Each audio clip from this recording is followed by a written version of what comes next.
Hey everybody, Tony D and Little Joan. Little Joan looking up at me, so cute. Um, what's everybody talking about? Is anything going on? Did anything happen in the last few hours that I should be aware of since I did my live stream? Anything? Look, it's it's crazy. First off, calm your ass. I just had to talk two different people down on the phone about what's going on. So calm, be like Joan. Just calm as a dog. Here is Trump's likely path to victory. Now there are a lot of shenanigans going on, a lot of shenanigans. But here's the breakdown. Um, Georgia and North Carolina seem likely to go to Trump, especially North Carolina. I don't know why they haven't called it. Um, Trump seems to be sufficiently ahead with 94 and 97% of the vote in. I suppose it's possible. I mean, North Carolina could flip, but I doubt it. Then you got Pennsylvania, and that seems to be a big one. Um, you know, there's lots of shenanigans going on. In fact, there was a press conference. I'm going to have to try to find it on YouTube. Not that any news organization would cover the damn thing. So Rudy Giuliani and Eric Trump came out with a big thing. The Trump campaign declared they won PA. So that leaves Arizona. Now, where is it? This is the county that apparently um, hasn't sent in a lot of their mail-in ballots. Maricopa County, and this is skewing about 62% Trump. Now, there was an Arizona expert on voting, and he said mathematically, right now, Trump is behind about 93K. There are approximately, I think he said, 650,000 votes that have yet to be counted. Out of that, he would have to win 58% of them to make up that difference.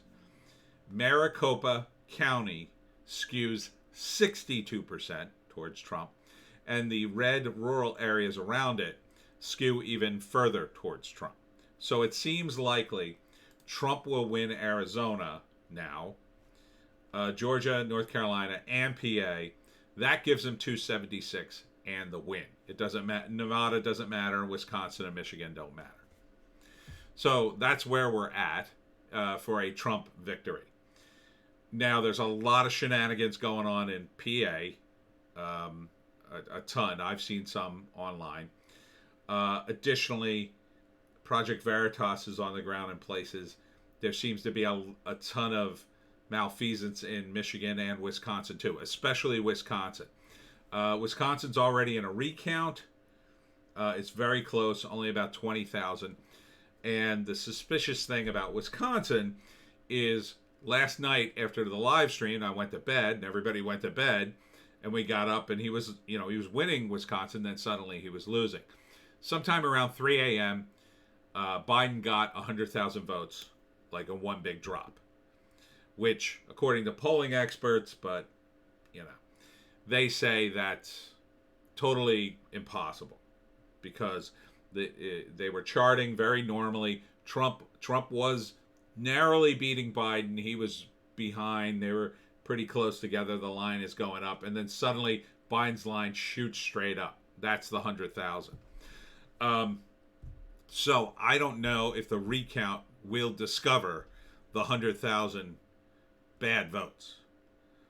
There was a report that they're discovering bad votes in, I believe, Nevada or Arizona. I forget. And they've discovered dead people on the rolls and other people who don't belong. So we'll see. However, there are a lot of things against the recounts and the there's a lot of people for the malfeasance. You have to understand that these people have been convinced that the president is some kind of bad guy from World War II. And so one guy actually bragged on, I guess it was Facebook, that he was a poll watcher and he threw away 100 Trump voters. Ha ha ha. Like 100 ballots for Trump. He's probably in a lot of trouble. They're saying, now they came out and they said, oh, that's not true. He wasn't really a poll watcher. Maybe he was just saying that, but we'll see. Definitely in PA, they kicked out observers. That's been documented on video. A GOP lawyer was kicked out of one particular polling station, and the people in that polling station applauded. PA and Philadelphia, they put up signs, which you're not allowed to do, right outside the polling place, that was a blow-up of the Biden-Harris part of the ballot and not Trump. You're not allowed to do that. So a lot of shenanigans going on. If this ends up in front of SCOTUS, I think it's likely to end up in front of SCOTUS over some matter. I don't know what. Probably PA, because Trump's trying to stop the vote count. Because they also went to PA, got the vote extended 3 days. The Republicans appealed it to the Supreme Court. The Supreme Court tied, threw it back down to the lower court. Now that the Supreme Court has 9 justices, it's, I think, likely the GOP lawyers will end up back in front of SCOTUS. They will rule on whether or not the 3-day extension is constitutional. I think they will rule that it is not. And then I guess the Pennsylvania will have to get rid of all the votes that came in late, or are postmarked late, or are postmarked, and you can't read it. So that's going to impact things. But that probably advantages Trump. I don't know if it's going to happen. I don't know if it's going to get that far. It may go to SCOTUS, and they may just have to do what they did in the 2000 election, which was call it for one candidate or another. Either way, if it goes to SCOTUS, and it probably will, because these Democrats are determined to win or burn it all down, the left is going to absolutely lose its S, right? I mean, they're going to go absolutely cuckoo bananas. Don't you go cuckoo bananas. So we have to keep our wits about us.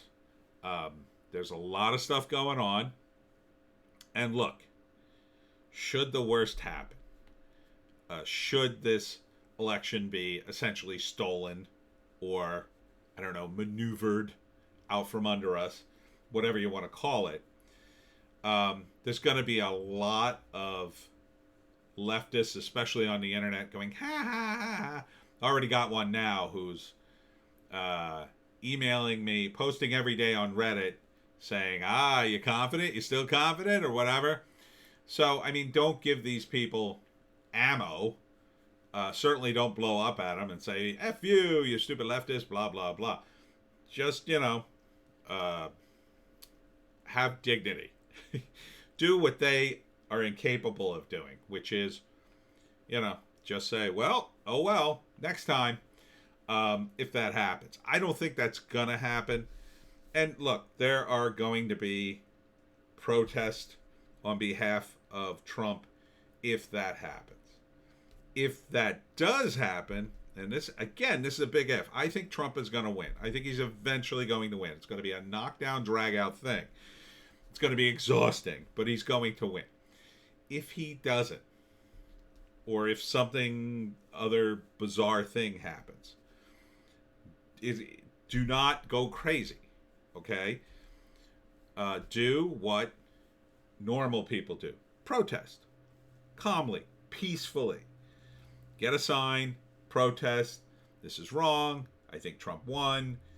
Down with Biden, or whatever you want. I mean, maybe not down with Biden. Like, I don't know, something that would make sense. Not my president. You could do that. I mean, if you want to stick it to the left a little bit.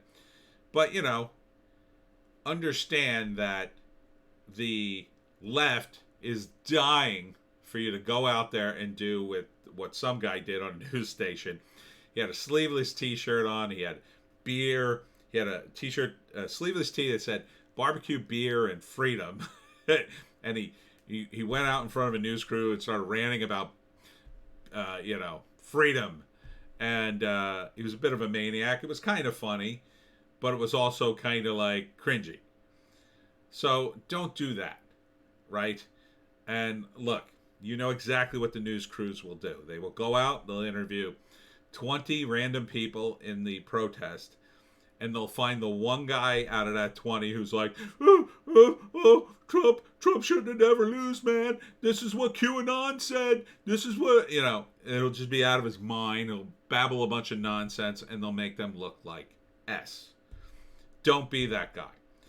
Numero uno, don't talk to the press. If they ask you to do an interview, say no thank you. Just say no thank you politely. Don't think you can beat the press at,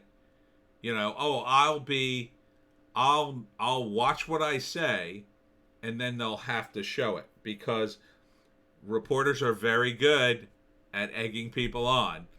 And it's not like they need you to say something totally stupid. They just need you to say something that they can make you look stupid. So even if you say something totally sensible, even if it's, they'll ask you questions as they are setting up the camera, seemingly, and then get you in a response situation that makes you look bad. So do yourself a favor. If the local news media is out there, say, no thank you.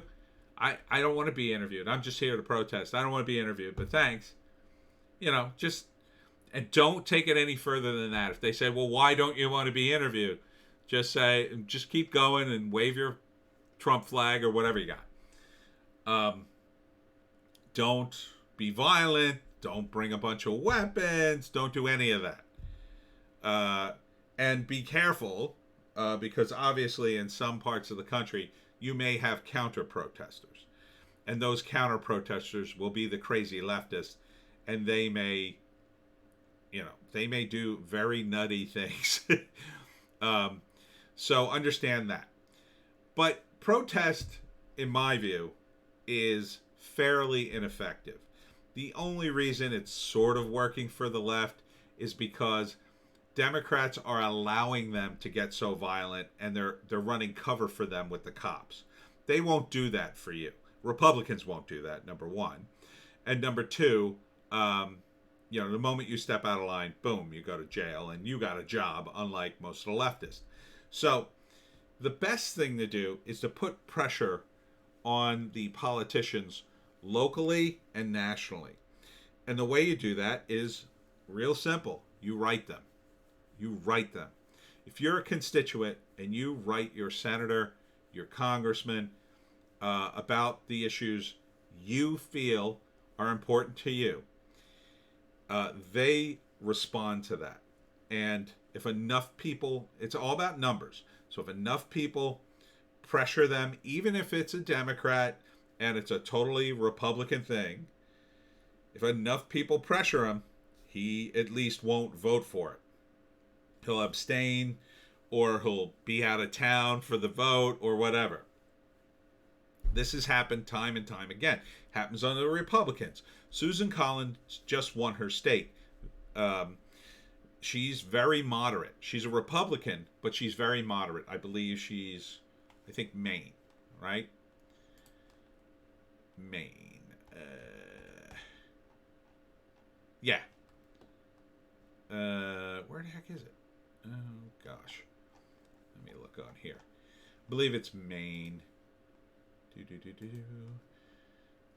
Susan Collins. Oh, yeah, there it is. So she won. But she's a very moderate Republican. If you saw her, she doesn't vote with the president 100%, not even close. She's one of the Republican senators get pressured to flip her vote every time something comes up, because sometimes she does. And there's nothing wrong with that. So there are Democrats like that. They're in red or purple states, places like Arizona, places like Virginia, all these swing states, they can be pressured. And, it's a numbers game. You have to write to them. You have to get other people to write to them and say, I feel X way about whatever issue.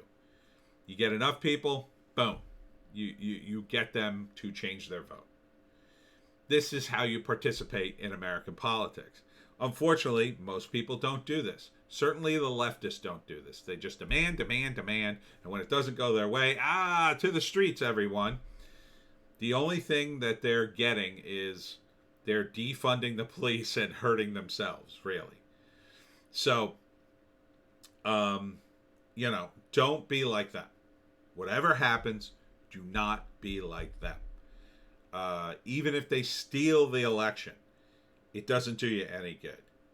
Because with Joe Biden in charge, he'll F up. He will F this up. And Kamala Harris will F it up even more.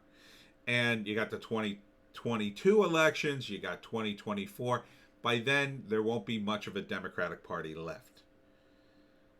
Because they're going to want Joe to make all his promises come true. And I'm telling you right now, Joe can't make a tenth of his promises come true. None of them.